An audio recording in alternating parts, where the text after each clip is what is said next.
Hey everyone, and welcome back to the Travel Mug Podcast. This is Travel Tip Tuesday. I am joined as always by Jen. How are you doing here in these early days of 2025? I am doing pretty well. We are staying put mostly. I think this winter we're home. So, got lots of house stuff going on. I've been doing a lot of purging. So, new year, get rid of all your stuff. I That's a love saying, right? Yeah. it is now, and I love to purge, so I totally understand. Excellent. I think a little bit of nesting during the winter months makes sense. Yeah. Alrighty. So this week our travel tip is actually inspired by our very own Jen. Aw. I know. We ended our year last year with a thank you episode, and we actually discussed what our 2025 travel plans are, which for each of us aren't many yet. What the what? We're getting on it. We're getting on it. We swear. But Yeah. one thing Jen did mention is that her travel plans this year will be partially influenced and inspired by seat sales. And honestly, besides being a great idea, it got me thinking in this economy with the cost of living all over the world being so high for most of us, let's try and make 2025 the year of the travel deal.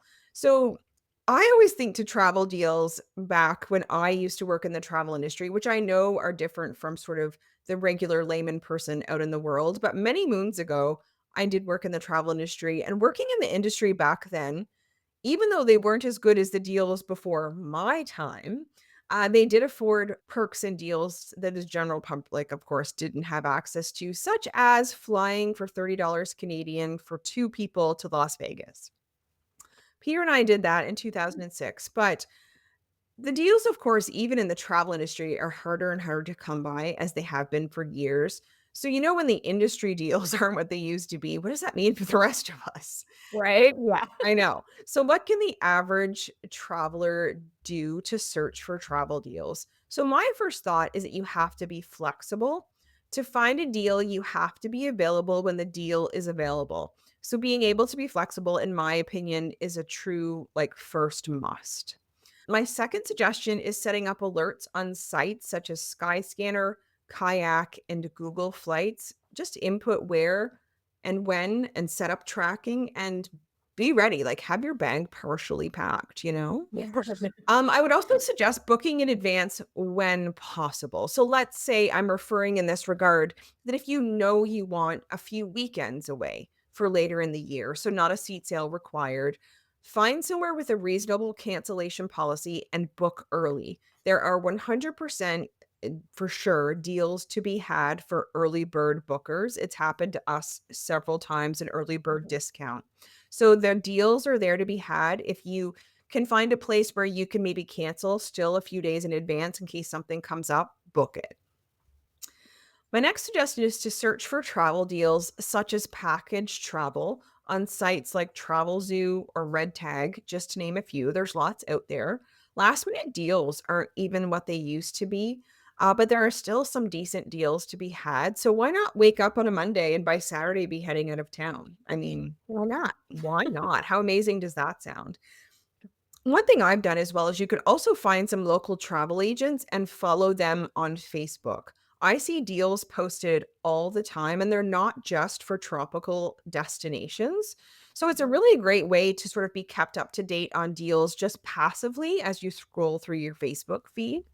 Mhm. And then finally, in 2024, we had Danielle from the Thought Card podcast slash blog on the show. And one of her amazing suggestions was to sign up for newsletters that come straight to your inbox with deals. We're going to put a link in the show notes to her blog on this very topic. And what's easier than signing up once and kind of just forgetting about it and then watching the deals roll in? I mean, there you go. How much Besides the fact that I have thousands of unread emails, but, it's fine. Right. Maybe just a couple. Maybe just sign up for a couple. But Jen, like I said, the idea for this Travel Tip Tuesday partially came from you. So what inspired you to let the seat sales guide some of your travel in 2025? Yeah, like Danielle, actually, when we had her on the pod and we're chatting about it, I don't really have like a strong desire to visit a certain place right now, so I'm feeling like pretty open to any idea. I'm currently using the Google Flights Explore option. Mhm. So if you just put in the place that you're leaving, why am I blanking Your on the word? hometown. Departure, your hometown, your departure point, airport, and hit Explore, it'll show you a bunch of different options and sort of the price-ish. It's just interesting to see what's out there. We're kind of a little bit tracking flight prices to Dublin right now. We had mostly planned a trip to Ireland in 2020, which obviously did not Oh, happen. wow. But we're kind of dusting that off and seeing if that's an option. But yeah, we haven't pulled the trigger on anything yet. So we'll see. Can't wait. Excellent. Well, that is it for this week's Travel Tip Tuesday. If you have any other ideas you will be using to search for travel deals in 2025, we would love to hear from you. Share the goods. No gatekeeping for travel. You can reach us on social media, including Instagram, Facebook, and YouTube at the Travel Mug Podcast and our website, travelmugpodcast.com. As always, thank you so much for tuning in, listening, and interacting. And until next time, safe travels and bye. Bye.